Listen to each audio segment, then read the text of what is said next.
What's up, YouTube? It's the Jack Crypto Guy bringing you a time-sensitive update. Now, obviously, we closed the week very bullish, in my opinion, and we're officially green for the month of October. We have a lot of anticipation going into the start of the week. We have positive trade talks. We have the FOMC meeting where we're pretty much anticipating a 25% interest rate cut.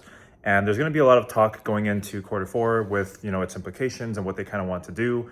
And more so, they're going to ask a lot of questions on the outlook for 2026.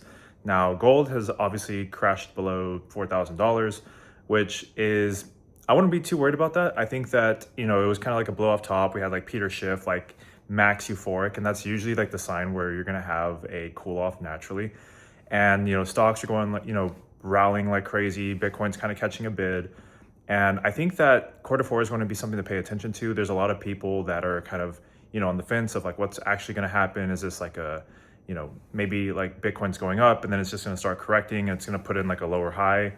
I think it's a little bit too early to tell, but I think that when you look at the overall landscape of things, when you take, obviously technical analysis is important, but you need to factor in like overall like macro situations where, last time we went into this like bear market, it was like basically the beginning of quantitative tightening, and it was just like a bad administration that was against crypto. The economy wasn't like great. And I think that when you look at everything now, we're pretty much about to start, injecting money into the system. We have interest rates coming down. We have stocks still doing well. We have positive trade talks that are going to, in my opinion, set a pretty positive outlook for the future. And it's just hard to imagine that Bitcoin's not going to continue to rally. Now, obviously, I'll update you if that changes. So make sure you're subscribed and, share this video with a friend. Now, I think that there's going to be some altcoins to kind of consider when it comes to this, 4-year cycle, if you want to call it that, or the bull run, or whatever the case may be. And it's just, you want to be very selective. And I know a lot of you guys, hopefully you guys are allocated at least into a little bit of Bitcoin, but majority of you guys, I think, are trying to speculate into altcoins, thinking that you're going to outpace the market. And I don't think that's been the case unless you've been in like, very select cryptos. And I think that, with your Bitcoin allocation in mind, there's going to be a few altcoins, in my opinion, that you should be paying attention to. Now, the first one, in my opinion, this is not financial advice, is Solana. Solana has obviously kind of solidified itself with kind of like everyone when it comes to like retail, like peer-to-peer transactions, payments. They're doing a lot of great things. They're about to get approved for their spot ETF.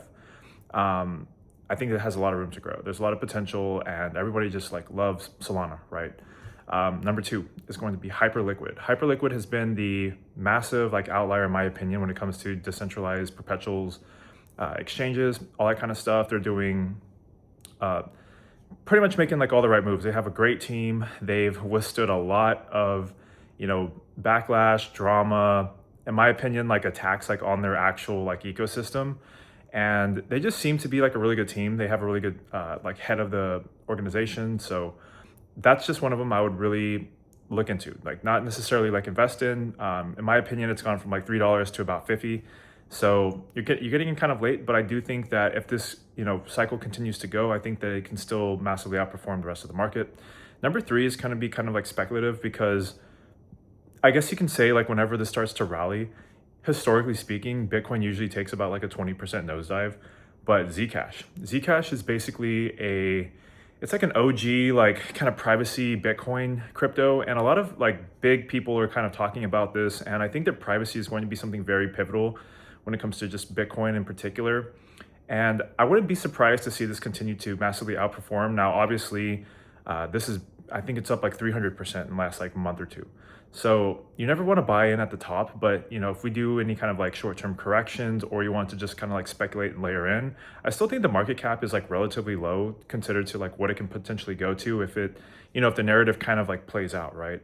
And so the idea is, even if these have been going high and like they've been pretty much like performing very well, it still, in my opinion, makes sense to allocate into cryptos like these because they're relatively very strong to the market. So even though that they're up right now, and you typically don't want to foam in at highs, they will continually like outperform if the market still remains bullish. Like you don't really want to buy into any cryptos that are just like really, really down on their like either Bitcoin pairs or just like on their USD pairs, because that kind of signals that there's not really a lot of attention on those altcoins. And I still think that those gains are going to be very underwhelming considering that there's just so many more cryptos in like the ecosystem. There's like a lot less money, in my opinion, in circulation when it comes to just the cryptocurrency market. There's not really a lot of new money yet.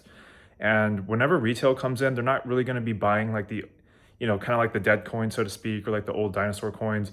They're going to be trying to buy like maybe, historically it's like meme coins, right? Or just like the ones that they're very familiar with and things that look cheap, which obviously is not the best way to go about your investments. But I would just look into the coins that have been, capturing the mind share of pretty much all of crypto, and the ones that are talked about the most, the ones that have gone up in price, because for some reason people always like to, like, they'd rather FOMO in at a high than, buy like at lows or whatever the case may be.